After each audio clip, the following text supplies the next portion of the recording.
नमस्कार, मैं हूं मिलिंद खांडेकर और आप देख रहे हैं हिसाब किताब। हिसाब किताब में आज हम समझेंगे कि आईटी यानी इंफॉर्मेशन टेक्नोलॉजी कंपनियों के शेयर क्यों गिर रहे हैं। जैसा कि आप जानते हैं कि पिछले हफ्ते शेयर बाजार को वो गुड न्यूज मिल गई जिसका कि इंतजार था। मतलब ईरान और अमेरिका ने युद्ध विराम की घोषणा कर दी, स्ट्रेट ऑफ हॉर्मूज को खोलने की घोषणा कर दी। इसके बाद से शेयर बाजार में तेजी देखने मिल रही थी और निफ्टी तो 24,000 के पार चला गया था। लेकिन इस तेजी पर आईटी शेयरों ने शुक्रवार को ब्रेक लगा दिया। निफ्टी का आईटी इंडेक्स 3 साल के सबसे निचले स्तर पर पहुंच गया है। तो जब आईटी शेयर गिरे तो वो पूरे बाजार को भी एक तरह से उसने ब्रेक लगा दिया और निफ्टी को भी नीचे खींच दिया। तो आज हम समझेंगे कि आईटी शेयरों में गिरावट क्यों आ रही है। देखिए, आईटी कंपनियों के सामने दो तरह की चुनौतियां हैं। एक है युद्ध जो कि तात्कालिक है और दूसरी जो कि लॉन्ग टर्म है वो है एआई मतलब आर्टिफिशियल इंटेलिजेंस। तो पहले हम बात कर लेते हैं युद्ध के बारे में। एक्सेंचर जो कि वही काम करती है दुनिया भर में, जो कि इन्फोसिस करती है, टीसीएस करती है, विप्रो करती है, एचसीएल करती है। तो इस कंपनी ने गुरुवार को जब अपने रिजल्ट डिक्लेयर किए तो इसने ये कहा कि युद्ध के कारण उसके जो ऑर्डर है वो धीमे पड़ रहे हैं और ग्रोथ जो है वो कुछ कम हो सकती है। तो जब एक्सेंचर ने ये घोषणा की उसी दिन न्यूयॉर्क स्टॉक एक्सचेंज में उसके शेयरों में 18% तक गिरावट आ गई। और फिर ये गिरावट अमेरिका तक सीमित नहीं रही। अगले दिन भारत में भी जो आईटी कंपनियां हैं उनके शेयर जैसे टीसीएस, इन्फोसिस, इनके भी शेयर 5 से 8% तक टूट गए और निफ्टी के जो आईटी इंडेक्स है वो 3 साल के सबसे निचले स्तर पर पहुंच गया। अब एक बात समझिए कि इस साल निफ्टी में करीब 9% तक की गिरावट हो चुकी है, लेकिन आईटी इंडेक्स में जो गिरावट हुई है वो 28-29% की गिरावट हो चुकी है। तो कारण सिर्फ युद्ध नहीं है, जैसे मैंने कहा कि दोहरी मार है। दूसरा और जो बड़ा कारण है वो है एआई। तो जैसा कि आप जानते हैं कि पिछले 2 सालों से जब से एआई का उभार हुआ है, माना ये जा रहा है कि जो सॉफ्टवेयर कंपनियां काम करती आ रही है वो काम एआई करेगा और इससे जो भारत की आईटी कंपनियां जिस तेजी से मुनाफा बनाती थी, ग्रो करती थी, उसमें उस गति में कमी आएगी या उनके बिजनेस को एक चुनौती मिलेगी। तो इसी का परिणाम रहा है कि पिछले 2 सालों में आईटी शेयरों में लगातार हमको गिरावट देखने के लिए मिल रही है।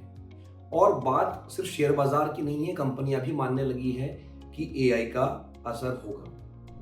टीसीएस जो कि देश की सबसे बड़ी आईटी कंपनी है, उसकी जो एजीएम हुई थी हाल में, वहां कंपनी के चेयरमैन एन चंद्रशेखरन ने कहा कि आने वाले 3 वर्षों में कंपनी में करीब 5 लाख एआई एजेंट काम करेंगे। ये उतने ही लगभग लोग होंगे जितने की कर्मचारी अभी टीसीएस में है। मतलब टीसीएस में 5,40,000 लोग काम करते हैं। चंद्रशेखरन ये कह रहे हैं कि आने वाले 3 वर्षों में एआई एजेंट काम करेंगे 5 लाख। तो कंपनी कोशिश कर रही है कि उसका बिजनेस अब तक जो कि आईटी सॉफ्टवेयर वाला रहा है, जो कि अमेरिका और यूरोप और दुनिया भर की कंपनियों का जो आईटी इंफ्रास्ट्रक्चर को मेंटेन करने का या उनके लिए सॉफ्टवेयर लिखने का रहा है, उसको वो एआई की तरफ मोड़ने की कोशिश कर रहे हैं। और जैसा कि चंद्रशेखरन ने भी कहा है कि एआई का जो बिजनेस है वो आने वाले समय में बढ़ेगा। लेकिन जब वो बात कह रहे हैं कि आने वाले समय में बढ़ेगा, तो शेयर बाजार में इतना धैर्य फिलहाल नहीं है, क्योंकि ये जो ट्रांजिशन होगा उसका सीधा परिणाम ये होगा कि जिस तेजी से आईटी कंपनियां अब तक ग्रो करती आ रही है उसकी ग्रोथ में कमी आ सकती है। ऐसा नहीं है कि ये कंपनियां, इनका काम खत्म हो जाएगा, काम बंद हो जाएगा, इनका काम का स्वरूप बदल जाएगा। और बात सिर्फ ये बात की आईटी क्षेत्र को दिक्कत है, ये आईटी कंपनियां तो कह ही रही है, शेयर बाजार तो कह ही रहा है। जो हमारे चीफ इकोनॉमिक एडवाइजर है अनंत नागेश्वरन, उन्होंने भी एक इंटरव्यू में ये कहा कि आने वाले समय में सॉफ्टवेयर क्षेत्र में या एमबीए की डिग्री लेकर आपको नौकरी नहीं मिल सकेगी, नौकरी मिलेगी आपको ब्लू कॉलर, मतलब जैसे वेल्डिंग है, इलेक्ट्रीशियन है, एसी टेक्नीशियन है, इस तरह की नौकरियां मिलेंगी। तो कहने का आशय यह है कि एआई का जो खतरा है आईटी सेक्टर पे, वो न केवल शेयर बाजार मान रहा है, न केवल आईटी कंपनियां मान रही है, बल्कि जो बाहर के लोग हैं, जैसे कि मैंने जो चीफ इकोनॉमिक एडवाइजर का जिक्र किया, वो भी मान रहे हैं कि अब इस क्षेत्र में और नौकरियां नहीं आएंगी, नई नौकरियां नहीं आएंगी। अगर नई नौकरियां नहीं आएंगी तो मतलब साफ है कि भाई वहां पर तेजी नहीं है। तो कुल मिलाकर ये जो आईटी शेयरों में गिरावट आई है, यही शेयर बाजार में एक ब्रेक लगने का कारण बना है। और आईटी शेयरों को लेकर जो अलग अलग ब्रोकरेज हाउस है, जैसे मॉर्गन स्टैनली का ये कहना है कि ये जो एक्सेंचर की रिपोर्ट आई है, एक्सेंचर ने जो गाइडेंस दिया है, उसके बाद वो भारतीय कंपनियों के बारे में ये मानते हैं कि पहले उनका ये मानना था कि जो सितंबर की तिमाही आते आते भारतीय जो आईटी कंपनियां हैं उनका परफॉर्मेंस ठीक होने लग जाएगा। लेकिन अब इस रिपोर्ट के बाद एक्सेंचर की जो खबर आई है, उनका ये मानना है कि इसमें और भी देरी लग सकती है। वॉर के बाद एक और जो खतरा आईटी क्षेत्र पर मंडरा रहा है वो ये है कि अमेरिका में भी आने वाले महीनों में अगर ब्याज दरें बढ़ती है तो वहाँ कंपनियां अपने खर्चों में कटौती कर सकती है, और जो टेक्नोलॉजी पर खर्चा है उसको प्राइमरी नहीं माना जाता, सेकेंडरी माना जाता है। तो ये भी एक भारतीय आईटी कंपनियों के लिए दिक्कत आ सकती है।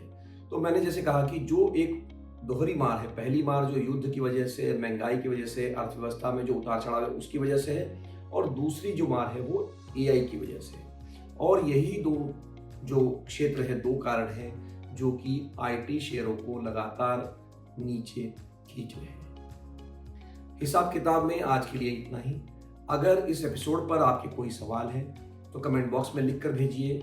मेरी कोशिश होगी आपके सवालों का जवाब देने की। एक बार फिर से हिसाब किताब का ये एपिसोड देखने के लिए आपका बहुत बहुत धन्यवाद। नमस्कार।